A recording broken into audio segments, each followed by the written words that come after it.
한약을 먹고 살이 쪘어요.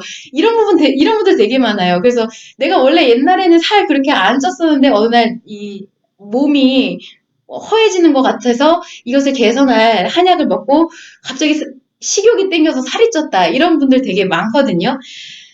근데 사실 저는요, 이 부분에 대해서 잘 모르겠어요. 정말 정확하게 원리가 진짜 뭔지는 모르겠는데, 여기저기서 듣고, 그리고 이런 정보를 찾아보면서 한번 제가 가설을 한번 생각을 해봤는데, 신체적 체질이 변화하기 때문에 살이 쪘습니다라는 한의학 쪽에서 내세운 가설이 있어요.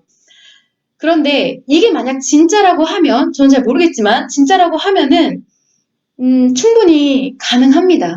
이게 한약 먹고 살이 찐 게 가능하고요. 그리고 심리적 문제를 회복하면서 뺄 수 있다라는 것도 가능해요. 왜냐하면 신체적으로 체질이 변화했는데 몸은 변화를 했는데 심리는 변화하지 않았기 때문에 밸런스가 깨진 거죠. 내가 A라는 체질이 됐는데 심리는 계속 B라는 체질에 머물러 있으면 이 갭으로 인해서 뭔가 살이 찔 수가 있다라는 거예요. 살이 찔 수도 있고 만약에 심리가 밸런스가 맞으면서 이 내가 변화했던 체질이 다시 원래대로 돌아온다면 체중 감량도 다시 가능하다. 왜냐면 우리가 왜 사상의학이라 그러잖아요. 사상체질이라고 많이 얘기를 합니다.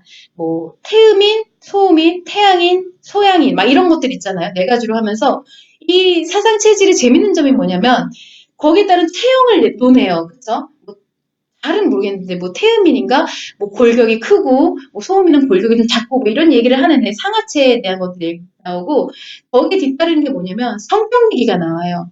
성격이 뭐 태음인 태양인은 뭐 이렇게 뭐 활달하고 뭐 누구는 소극적이고 제가 이건 자세히 몰라요. 그런데 분류가 되어 있다라는 건 알거든요. 이게 왜 그러냐면 근거가 있다라고 생각을 하는 게 전에도 한번 추상적이지만 이렇다라고 말씀드린 부분이 있었어요.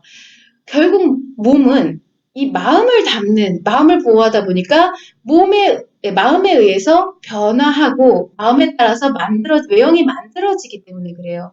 그래서 이게 확실한지는 모르겠지만 사상체질도 결국 그런 것이 아닐까. 어느 정도 신체적인 특징과 심리적인 특징이 이렇게 개개인마다 좀 다양성이 존재하지 않을까라는 생각을 합니다. 그래서 외형은 반드시 심리의 변화에 의해서 달라진다라고 제가 누누이 말씀을 드렸었어요. 그래서 왜냐면 우리가 무엇을 뭐든지 심리를 말씀드리는 거예요. 무엇이든지 뭐든지 인식을 하려고 하면 몸을 통해서 인식을 하게 되고요. 뭐 감각기관에 의해서 인식을 하게 되고 그리고 몸에다가 기억을 하고 또 이렇게 내 안에서 이제 마음이 작용한 결과를 바깥으로 표현할 때도 몸을 통해서 바깥으로 나가고 이것이 바로 심리잖아요. 그런데 그러다 보니까 몸과 마음을 분리해서 절대 생각을 할 수가 없는 거거든요. 그러니까 내가 어떠한 심리를 갖느냐에 따라서 외형이 변화하고 내 심리가 밸런스를 맞냐, 밸런스가 깨졌냐에 따라서 반드시 외형이 변화한다라는 거예요. 그래서 만약에 한약을 먹고 살이 쪘다, 체질이 변했다, 몸이 변화했다, 라고 하면 이것도 어느 정도 이 심리가 다시 제자리를 찾아감에 따라서 알아서 맞춰갈 것이다. 그래서 다시 원상태로 원활하게 살이 빠지거나 찌는 체질로 변화할 수가 있을 것이다. 라는 점, 항상성 때문에 그렇다. 라는 거를 한번 설명을 드려봤어요. 근데 이건 가설입니다. 제가 이제 킵다이어트를 진행을 하면서 한번 생각을 해봤는데, 질문 자체도 재밌고, 제가 이렇게 풀이를 해볼 수 있을 것 같아서 한번, 가져왔어요. 그래서 결과적으로는 근본적인 것은 항상 이 심리의 밸런스를 맞추는 것이 가장 중요하고, 이런 다이어트도, 한약에 대해서 체질이 변화한 것 같으신 분들도 이런 심리치료요법과 다이어트가 결합된 다이어트 프로그램을 한번 진행해 보시는 것이 맞을 수도 있다라는 것을 참고해 보시라고 한번 말씀을 드려봤습니다.